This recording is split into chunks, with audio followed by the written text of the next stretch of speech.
अब चलते हैं एग्री कमोडिटीज की तरफ, जान लेते हैं कि आज कौन सी कृषि जिन्स किस भाव पर खुली है और किस भाव पर कारोबार करती हुई नजर आ रही है।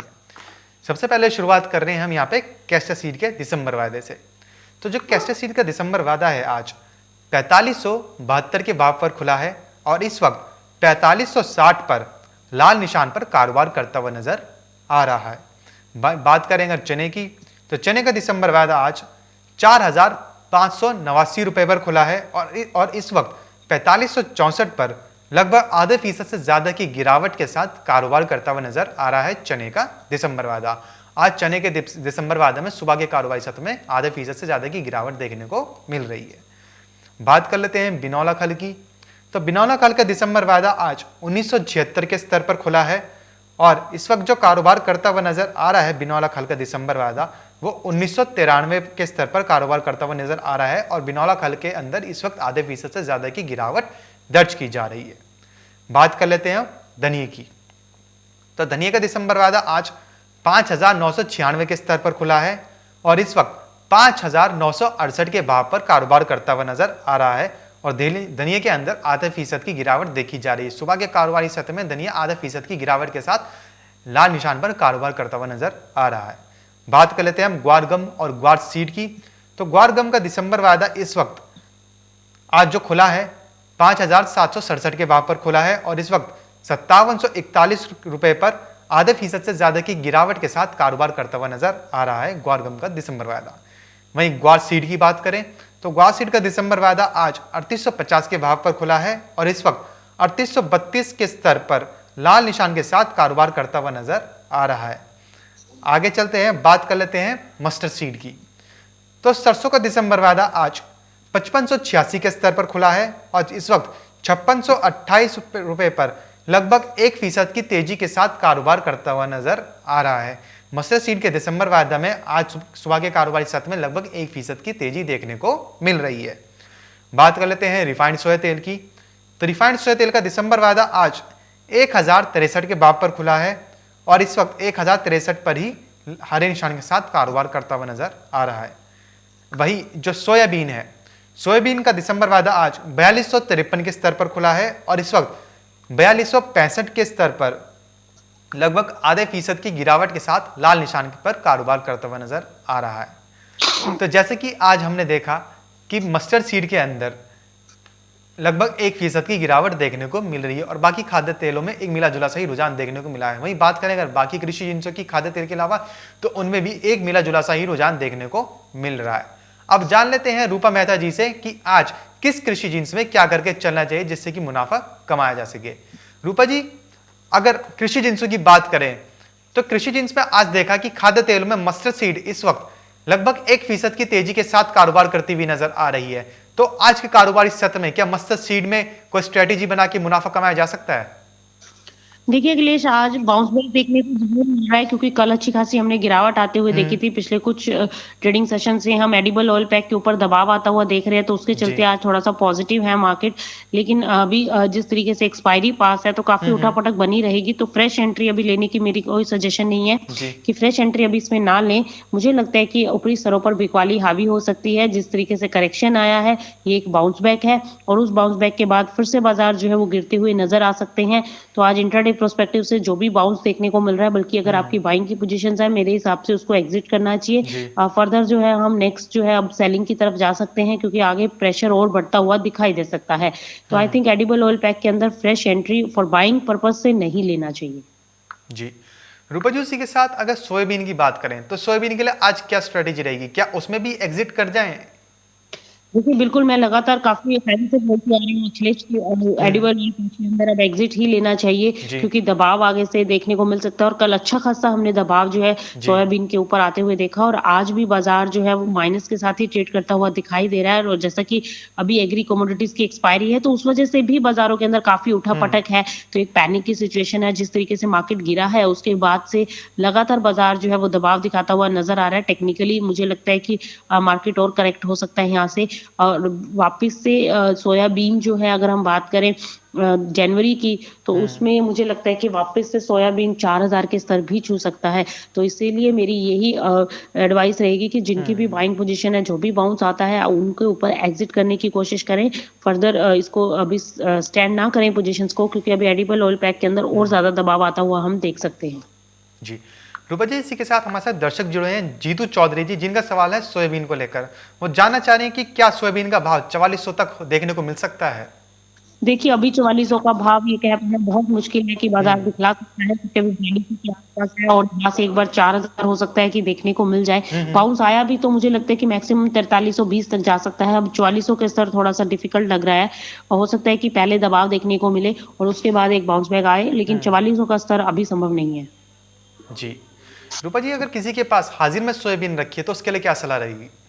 देखिए, बाउंस बैक पर एग्जिट करने की ही सलाह रहेगी। एटलीस्ट मैं 4400 के स्तरों से ही बोलती आ रही हूँ कि एग्जिट करें। और हम्म। 4410 के आसपास भी हमने, 4420 के आसपास भी हमने सभी अपने दर्शकों को एडवाइस किया था कि एक बार यहाँ पर एग्जिट ले लेना चाहिए, क्योंकि बाजार गिर सकते हैं और वहां से 250 पॉइंट की ऑलरेडी हम गिरावट देख चुके हैं। अब हम्म। अगर बाउंस बैक आता भी है तो 100 से 125 पॉइंट का मैक्सिमम तेजी बन सकती है।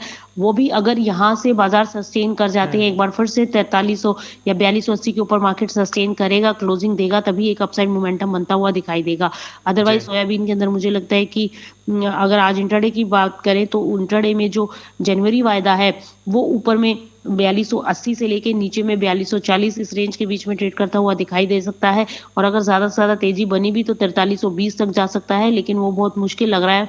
और मुझे लगता है कि नीचे को इनफैक्ट 4240 और 4220 के स्तर आज इंट्राडे में देखने को मिल सकते हैं। तो मेरी एडवाइस यही रहेगी, जो भी बाउंस बैक आए उसमें एग्जिट करें। जी। रूपा जी, उसी के साथ अगर रिफाइंड सोया तेल की बात करें तो रिफाइंड सोया तेल में आज क्या रणनीति बनाकर चलनी चाहिए? देखिए, बाउंस बैक देखने को मिल रहा है रिफाइंड ऑयल तेल में। हम्म। थोड़ा सा वेट करें, अगर ऊपर में 1070 1080 तक आता है तो वहां पर सेलिंग की रणनीति लेकर चलना चाहिए। 1060 के ऊपर लगातार सस्टेन कर रहा है मार्केट, तो दिसंबर वायदा, इनफैक्ट अगर आप अगले महीनों के वायदा देखेंगे तो उसमें गिरावट ऑलरेडी बाजार जो है वो हमें निचले स्तरों पर देखने को मिल रहा है। फरवरी वायदा देखें तो 1048 के आसपास ट्रेड कर रहा है। तो मुझे लगता है कि जनवरी या फरवरी में सेलिंग पोजीशंस बनाई जा सकती है। हम्म। करंट लेवल के ऊपर भी बिकवाली करके चल सकते हैं, और आज इंटरडे प्रोस्पेक्टिव से भी मुझे लगता है कि नीचे गिर सकता है मार्केट और 1040 तक जनवरी वायदा जा सकता है। जी। रूपा जी, एक सोयाबीन तेल का सवाल लेना चाहेंगे। हमारे साथ एक दर्शक जुड़े हैं रमन जाधव जी, जिनका सवाल है रिफाइंड सोया तेल को लेकर। वो जानना चाह रहे हैं कि आज के लिए सोया तेल में कैसा ट्रेंड देखने को मिलेगा और कितनी उठापटक जारी रह सकती है? देखिए, सोया तेल में उठापटक तो रहेगी, क्योंकि अभी हम्म। एक्सपायरी है, इस वजह से सभी कमोडिटीज के अंदर उठापटक देखने को मिलेगी। हम्म। लेकिन ट्रेंड नेगेटिव है तेलों का। अब आप समझिए, यहाँ से डिमांड अभी पिकअप नहीं हो रही है जी। और इस वजह से बाजार गिरते हुए नजर आ रहे हैं। इंटरनेशनल मार्केट्स में भी दबाव है। कुछ एक जगह पर हम देख रहे हैं एडिबल ऑयल पैक में थोड़ा सा पॉजिटिव मोमेंटम बनता हुआ दिखाई दे रहा है, और हम्म। लेकिन बहुत ज्यादा तेजी सस्टेनेबल नहीं है। और हमें लगता है कि एडिबल ऑयल पैक के अंदर बिकवाली करनी चाहिए। और जो रिफाइंड सोया ऑयल है, देखिए, जब तक 1100 का लेवल टच नहीं करता, उसके ऊपर की क्लोजिंग नहीं आती, तब तक अब तेजी इसके अंदर आना बहुत मुश्किल है। ज्यादा से ज्यादा मुझे लगता है इसी रेंज में हो सकता है आपको थोड़े दिन और बाजार देखने को मिले, हम्म। 1080 1060 इस रेंज में कारोबार करता हुआ दिखाई दे। लेकिन आगे चलकर इसमें सेलिंग आने की पूरी उम्मीद है कि यहाँ से दबाव बन सकता है, और जो कि नीचे में 1040 1020 और उसके बाद 980 ये लेवल्स देखने को मिल सकते हैं। तो मैक्सिमम डाउन साइड मुझे लगता है 980, और अगर उसको भी ब्रेक कर देता है तो 900 हम्म। तक रिफाइंड ऑयल गिर सकता है। तो यहाँ से आप समझ के चलिए 150 से 160 पॉइंट की गिरावट रिफाइंड ऑयल के अंदर देखने को मिल सकती है। तो इस हिसाब से आप अपनी रणनीति बना सकते हैं। यहाँ पर जो भी रिफाइंड ऑयल में सेलिंग लेना चाहते हैं वो सेलिंग बना सकते हैं, लेकिन स्टॉप लॉस जो आएगा वो 1100 का आएगा। 1100 को एक स्टिकली स्टॉप लॉस लेकर आप जो भी बाउंस बैक आए उस बाउंस बैक के दौरान आप इसके अंदर सेलिंग करके चल सकते हैं। जी।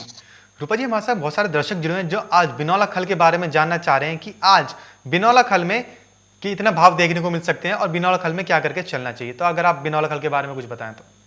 देखिए, बिनौला खल की अगर हम बात करें तो दिसंबर वायदा छोड़ दीजिए और जनवरी वायदा की बात करें तो हम्म। 2000 के आसपास अभी बाजार चल रहा है। लेकिन 2000 इनफैक्ट ब्रेक कर दिया है, तो 1980 तक एक बार नीचे जा सकता है, तो वहां तक अभी वेट करेंगे। और 1980 के आसपास से अगर बाउंस आता है तो वहां पर बाइंग इनिशिएट की जा सकती है। अदरवाइज इंट्राडे प्रोस्पेक्टिव से आज एक बार वेट करें, क्योंकि आज ऑलरेडी मार्केट 1.5% टूटा हुआ है। पिछले 2 दिन से हम इसमें गिरावट देख रहे हैं। तो हो सकता है आपको 1980 से 1960 के स्तर नीचे देखने को मिले। आज दबाव रह सकता है इस कमोडिटी में, फ्रेश बाइंग ना लें और जिनकी भी बाइंग है वो 1960 के स्टॉप लॉस के साथ पोजीशन होल्ड कर सकते हैं। जी। रूपा जी, एक दर्शक जुड़े हैं हमारे साथ, वैशाली जी। उन्होंने बिनौला कल 2005 के स्तर पर बाई करा है, तो इनके लिए क्या सलाह रहेगी? देखिए, अगर आपका ज़रूरी वायदा है तो एक बार एग्ज़िट ले लें क्योंकि उसी के आस-पास भाव चल रहा है। हम्म। और अगर आपने दिसंबर में वायदा में लिया है तो आप उसमें 1960 का स्टॉप लॉस डाल दीजिए और दोनों ही वायदे में वैसे तो 1960 का ही स्टॉप लॉस फॉलो करना है। 1960 के स्टॉप लॉस के साथ आप चाहें तो पोजीशन को होल्ड कर सकते हैं, अदरवाइज और आपके ऑन कॉस्ट ही चल रहा है, रेट के आसपास ही है तो आप एग्जिट भी ले सकते हैं क्योंकि अभी ये लग रहा है कि थोड़ा सा दबाव बन सकता है। तो अभी फ्रेश बाइंग ना लें और अपने आप बाइंग के आसपास है तो एक बार एग्जिट ले लें। जी। रूपा जी, उसी के साथ जानना चाहेंगे ग्वारगम और ग्वार सीड के बारे में कि आज ग्वारगम और ग्वार सीड में कैसा ट्रेंड देखने को मिलेगा? देखिए, ग्वार सीड में भी आज थोड़ा बहुत बाउंस हो सकता है कि आपको देखने को मिल जाए, लेकिन वहीं मुझे तेजी की उम्मीद बिल्कुल भी नहीं है। मुझे लगता है कि ग्वार गम और ग्वार सीड के अंदर मैक्सिमम तेजी जो है, गम जो है वो अगर जनवरी की बात करें हम तो 5880 तक ऊपर जा सकता है और वहीं सीड की बात करें तो ऊपर में 3920 तक जा सकता है। तो ये रेंज हो सकती है कि ऊपरी साइड की, और नीचे की अगर हम बात करें तो नीचे में मुझे 5700 लगता है और सीड की बात करें तो सीड नीचे में मुझे लगता है कि 3780 तक नीचे गिर सकता है। तो ओवरऑल ट्रेंड जो है वो माइनस का ही दिखाई दे रहा है, तो ग्वार के अंदर भी बिकवाली करके चला जा सकता है। जी। रूपा जी, उसी के साथ अगर बात करें दाल दलहन की, तो चने में देखा कि आज चना एनसीडीएक्स पर लाल निशान के साथ लगभग आधे फीसद की गिरावट के साथ कारोबार करता हुआ नजर आ रहा है। तो आज चने के लिए क्या रणनीति बनाकर चलना चाहिए? अखिलेश, बिकवाली की ही रणनीति होनी चाहिए। हम कब से बोल रहे हैं कि चने के अंदर एग्जिट लें, बाइंग अब नहीं है। 5051 से हम लगातार सेलिंग बता रहे हैं और आप देखिए आज बाजार जो है 4500 के जी। स्तरों पर आ चुका है। तो मुझे लगता है कि हो सकता है यहाँ से गिरावट कहीं और बढ़कर नीचे में 4200 के स्तर ना दिखा दे, जिस तरीके से दबाव देखने को मिल रहा है। अभी अगर हम जनवरी वायदा की बात करें तो मुझे लगता है कि जनवरी वायदा के अंदर और दबाव बन सकता है और अभी जो 4600 के आसपास भाव चल रहा है वो नीचे में 4500 तक लुढ़क सकते हैं। तो इसलिए अब चने के अंदर उठाव आना थोड़ा मुश्किल है। ज़रूर मंडियों में ये बात ज़रूर निकल कर आ रही है कि आगे अभी 2 ढाई महीने पड़े हैं नई फसल आने में और इसके दरमियान तेजी बन सकती है। तो मैं आपको बता दूं कि जो हमारे पास रिपोर्ट निकल कर आ रही है कि अभी स्टॉक सरकार के पास बचा हुआ है 10 से 12 लाख टन के आसपास का स्टॉक है, जो कि काफी मात्रा में उपयुक्त है 2 महीने की डिमांड को पूरा करने के लिए। तो इसीलिए बाजार जो है थोड़ा बहुत हो सकता है बाउंस बैक देखने को मिले, लेकिन अब लंबी तेजी के आसार नहीं है। फिर नई अराइवल्स आ जाएंगी, उसका भी एक दबाव बनता हुआ दिखाई देगा। तो हो सकता है कि भाव जो है 4600 4500 इसी रेंज के बीच में ट्रेड करते हुए दिखाई दे। अब चने के अंदर तेजी आना मुश्किल है, बल्कि मुझे लगता है कि गिरावट बढ़ सकती है। जी।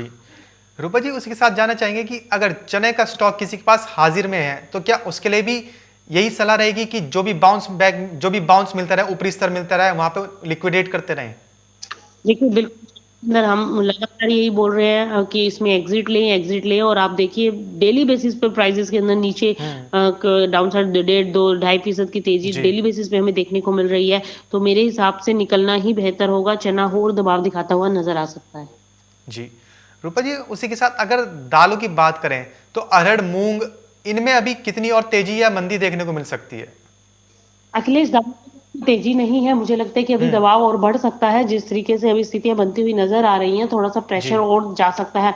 अब देखिए, जिस भी कमोडिटीज में तेजी बनेगी अभी कहना मुश्किल है। अभी सिर्फ कॉटन एक ऐसी कमोडिटी लग रही है जो कि बाउंस बैक दिखला सकती है, जिसके अंदर तेजी फंडामेंटली बन सकती है।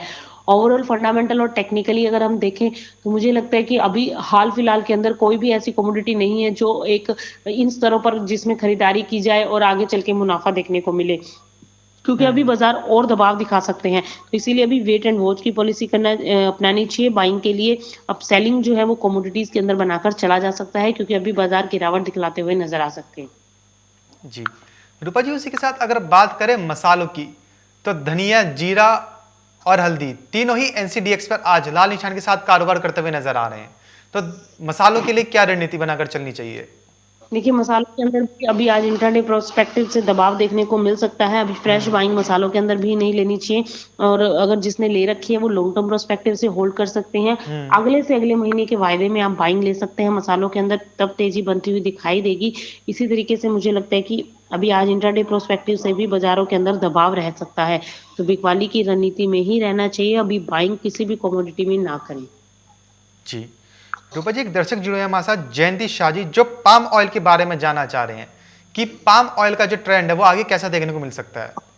देखिए, जहाँ की बात, पाम ऑयल जो है ऊपर में अभी 900 के ऊपर हम इसको ट्रेड करता हुआ देख रहे हैं हम्म। और 900 के ऊपर अगर निकलता है, अभी दिसंबर वायदा को अगर आप छोड़ दें, तो अगर हम जनवरी वायदा की बात करें तो मुझे लगता है कि अगर तेजी बनी तो मैक्सिमम तेजी 920 तक बन सकती है, लेकिन बहुत मुश्किल लग रहा है। अब यहाँ से अगर 900 के ऊपर मार्केट सस्टेन करता है तभी एक अपसाइड मोमेंटम बनता हुआ हम देखेंगे और बाजार 900 के ऊपर जा जरूर रहा है लेकिन सस्टेन नहीं कर पा रहा। कल भी हमने देखा था 900 के ऊपर निकला था लेकिन वहीं से फिर दबाव बनता हुआ दिखाई दिया और आज भी हमने देखा है कि दिसंबर वायदा 902 का हाई लगाकर वापस से 899 पर ट्रेड कर रहा है। तो मुझे लगता है कि दबाव बनता हुआ दिखाई दे सकता है। वहीं जनवरी वायदा की बात करें तो आई थिंक सेलिंग ली जा सकती है, लेकिन स्टिकली स्टॉप लॉस 920 के साथ जनवरी वायदा में सेलिंग की पोजीशन बना सकते हैं 920 का स्टॉप लॉस लगाकर। अगर 920 के ऊपर निकलेगा तो तेजी बन सकती है, अदरवाइज मुझे लगता है कि यही 900 के आसपास घूमकर वापस से नीचे में 880 तक गिर सकता है और अगर उससे भी ज्यादा दबाव आया तो 840 तक लुढ़क सकता है। तो सेल ऑन राइज की स्ट्रेटेजी रखिए, 900 के आसपास बिकवाली कर सकते हैं जनवरी वायदा में। तो स्टॉप लॉस थोड़ा लंबा रहेगा 920 के स्टॉप लॉस के साथ, इसमें सेलिंग की कॉल लेकर चल सकते हैं। जी। रूपा जी, इसी के साथ बात करें अगर गेहूं, धान और मक्का की, तो इनमें आप भाव आगे कहां तक जाते हुए देखती हैं। देखिए, धान के अंदर अखिलेश, मैं पिछले 2-3 दिन से लगातार बता रही हूँ कि हम्म। धान के अंदर हम तेजी एक्सपेक्ट कर रहे हैं जी। कि तेजी बन सकती है और आप 300 से 500 रुपए की तेजी के लिए धान के अंदर बाइंग में रह सकते हैं। और वहीं गेहूं की बात करें तो अभी गेहूं के अंदर आगे आने वाले दिनों में तेजी बन सकती है। Depends on your wheat quality, उसके ऊपर डिपेंड करेगा और आगे अपसाइड मोमेंटम बन सकता है। लेकिन अभी हाल फिलहाल के अंदर बाजार जो है एक बार सुस्ती के साथ कारोबार करते हुए दिखाई दे सकते हैं और जो धान के अंदर तेजी बन रही है वो अभी एक्सपोर्ट डिमांड निकल रहा है, इस वजह से थोड़ा सा बाजार उठते हुए नजर आ रहे हैं। तो आगे भी तेजी बन सकती है। तो इन कमोडिटीज के अंदर निचले स्तरों पर खरीदारी की जा सकती है। जी। रूपा जी, इसी के साथ अगर बात करें मंडियों की, तो मंडियों में लहसुन, प्याज और आलू का जो बाजार है वो आप कैसा देखती हैं, क्योंकि किसान प्रदर्शन भी जोरों पर है और आज तो पूरा भारत ही बंद है। 11 बजे से 3 बजे तक के लिए भारत बंद किया गया है। तो अब जैसे भारत बंद रहेगा, आवकें भी प्रभावित हैं, आवाजाही भी प्रभावित है, मंडियों में डिमांड कम देखने को मिल रही है, तो उसका जो इंपैक्ट है लहसुन, प्याज और आलू, इन तीनों की कीमतों पर कितना देखने को मिल सकता है। देखिए, रिटेल में हो सकता है थोड़ी सी तेज देखने को मिले आपको, क्योंकि हम्म। अराइवल अगर मार्केट में नहीं पहुंच रहा है तो उसका जी। इम्पैक्ट आ सकता है। शॉर्ट टर्म इम्पैक्ट है लेकिन तेजी नहीं है। प्याज की आप देखिए, अगर थोक मंडियों की हम बात करें, महाराष्ट्र की मंडियों में लगातार प्याज की कीमतों में गिरावट देखने को मिल रही है, एक दबाव बना हुआ है। सेम एज इट इज लहसुन के अंदर भी बहुत तेजी की उम्मीद नहीं है, बाजार बल्कि माइनस दिखाते हुए नजर आ रहे हैं। तो आलू, प्याज और लहसुन, इन सभी कोमोडिटीज के अंदर आगे आने वाले टाइम में मुझे लगता है कि दबाव बनता हुआ दिखाई दे सकता है। नया प्याज आना चालू हो चुका है और उसकी अगर हम रेट की बात करें तो होलसेल मंडियों के अंदर 28 से 30 रुपए में नया प्याज बिक रहा है। तो अभी आगे चलकर और दबाव बनता हुआ दिखाई दे सकता है। आलू, प्याज और लहसुन की कीमतों में दबाव बन सकता है। तो फिलहाल सिलसिला बाजारों का मैं बस इतना ही, कहीं जाइएगा नहीं क्योंकि खबरों का सिलसिला यही बना रहेगा मार्केट टाइम्स टीवी।